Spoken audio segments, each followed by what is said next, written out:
Dear students, आज हम बात करने वाले हैं वायुदाब पेटियों में खिसकाव की। ठीक, ये जो उष्णकटिबंधीय क्षेत्र है पृथ्वी पर, यहाँ की जो वायुदाब की पेटियां हैं ये 5 डिग्री उत्तर की तरफ और 5 डिग्री दक्षिण की तरफ खिसक जाती हैं। और ऐसा क्यों होता है यही मैं आपको बताने वाला हूँ। ठीक, अगर आपको इस चीज़ में समझने में अभी भी कोई दिक्कत आए तो आप जो मैंने कल बताया था एक बार वायुदाब की पेटियों वाला वीडियो देखने के बाद इस वीडियो को देखें, एक साथ देखें तो आपको यह आसानी से समझ में आएगा। देखिए यहाँ पर आपको दिख रहा होगा 0 डिग्री यानी इक्वेटर, लाइन ऑफ इक्वेटर। ये विषुवत वृत्त है। विषुवत वृत्त के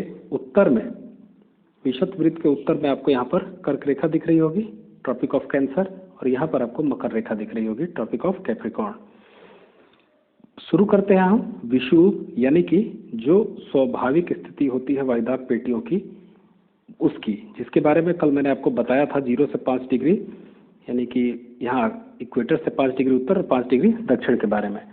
तो स्थिति यही होती है कि इक्वेटर से 0 डिग्री से उत्तर में 5 डिग्री और 5 डिग्री दक्षिण में ये जो पेटी होती है इसे हम बोलते हैं विषुवत रेखीय निम्न वायुदाब की पेटी या ट्रॉपिकल लो प्रेशर बेल्ट। ठीक, इसे हम विषुव या इक्विनॉक्स क्यों कहते हैं, तो उसकी वजह यह है कि विषुवत रेखा पर चूंकि सूर्य की किरणें वर्ष भर लंबवत पड़ती हैं, इसीलिए विषुवत रेखा पर दिन रात की अवधि जो होती है वो समान होती है, इसीलिए इसको हम बोलते हैं क्या, इक्विनॉक्स या विषुव। ठीक, अब देखिए इसमें इक्विनॉक्स में एक चीज़ ये है कि 21 मार्च को हम बोलते हैं स्प्रिंग इक्विनॉक्स यानी बसंत विषुव, जबकि उत्तरी गोलार्ध में गर्मियों का मौसम होता है तो उसे हम बोलते हैं क्या, बसंत विषुव।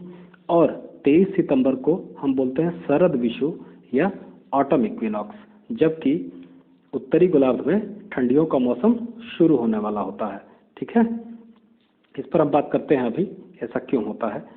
देखिए 0 डिग्री पर हमारा जो सूर्य है वो लंबवत है, तो इसके उत्तर में 5 डिग्री और दक्षिण में 5 डिग्री के बीच में आपको मिलेगी विषुवत रेखीय निम्न वायुदाब की पेटी, और 30 से 35 डिग्री में आपको मिलेगी कौन सी, ये देखिए 30 से 35 डिग्री, यहाँ 30 से 35 डिग्री, ये 30 से 35 डिग्री पर आपको मिलेगी उपोष्ण उच्च वायुदाब की पेटी सब ट्रॉपिकल हाई प्रेशर बेल्ट, और दक्षिण में आप देखेंगे तो आपको 30 से 35 डिग्री पर मिलेगी वही सब ट्रॉपिकल हाई प्रेशर बेल्ट उपोष्ण उच्च वायुदाब की पेटी। तो ये तो नॉर्मल कंडीशन है जब सूर्य 21 मार्च और 23 सितंबर को कहाँ होता है, जब 21 मार्च को और 23 सितंबर को सूर्य इक्वेटर पर यानी भूमध्य रेखा पर होता है तो वायुदाब पेटियों में यही स्थिति पाई जाती है। लेकिन जैसे ही सूर्य उत्तर की तरफ आगे बढ़ता है, मान लीजिए उत्तर गया, उत्तर की तरफ सूर्य बढ़ा यानी कि नॉर्थ वर्ड डायरेक्शन में जब ये सूर्य ने अपना बढ़ना शुरू किया तो इसे हम बोलते हैं सूर्य उत्तरायण हो रहा है या उत्तर में जा रहा है, यानी कि अब उत्तरी गोलार्ध में क्या होगा, गर्मी। ये देखिए यहाँ यह उत्तरी गोलार्ध नॉर्थ, तो उत्तरी गोलार्ध में गर्मियों का मौसम। तो जैसे ही सूर्य उत्तरी गोलार्ध की तरफ बढ़ेगा और कर्क रेखा पर आ जाएगा यहाँ, तो उस स्थिति को हम बोलेंगे कर्क संक्रांति या ग्रीष्मायानांत यानी समर सॉलिस्टिस, जो कि होता है 21 जून 21 जून को। ठीक, तो जब सूर्य कर्क रेखा पर लंबवत है यानी कि यहाँ पर लंबवत है, तो आप देख रहे हैं कि ये देखिए यहाँ, ये देखिए यहाँ पर ये जो वायुदाब पेटी 5 डिग्री दक्षिण वाली है, ये वाली, ये खिसक करके उत्तर में चली गई यहाँ, और ये जो यहाँ थी ये उत्तर वाली, ये खिसक करके आ गई यहाँ, यानी कि 5-5 डिग्री उत्तर की तरफ वायुदाब पेटियाँ खिसकी, और अब ये स्थिति ये हो गई। और क्लियरली इसको समझिए, ये देखिए ये अब वायुदाब की पेटियाँ विषुवत रेखीय निम्न वायुदाब वाली यहाँ आ गई, यानी 0 से 10 डिग्री उत्तर, 0 से 10 डिग्री उत्तर चली गई, जबकि पहले ये 0 से 5 डिग्री उत्तर और 5 डिग्री दक्षिण में थी। ठीक, ऐसे ही उत्तर की तरफ आप देखेंगे कि जो ये उपोष्ण कटिबंधीय उच्च वायुदाब सब ट्रॉपिकल हाई प्रेशर बेल्ट है, ये क्या हो गई, ये भी 5 डिग्री उत्तर खिसकी है। ये देखिए यहाँ खिसका हो रहा है ना, ये देखिए ये वाली लाइन छोड़ करके इस पे आ गई। तो यहाँ थी पहले 30 से 35 डिग्री के बीच में ये, और अब हो गई 35 से 40 के बीच में, यानी ये।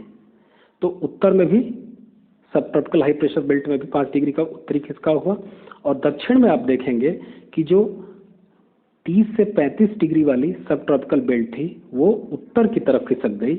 ऐसे ये देखिए, यहाँ से ये उत्तर की तरफ खिसक गई और आ गई 25 से 30 डिग्री दक्षिणी अक्षांश पर।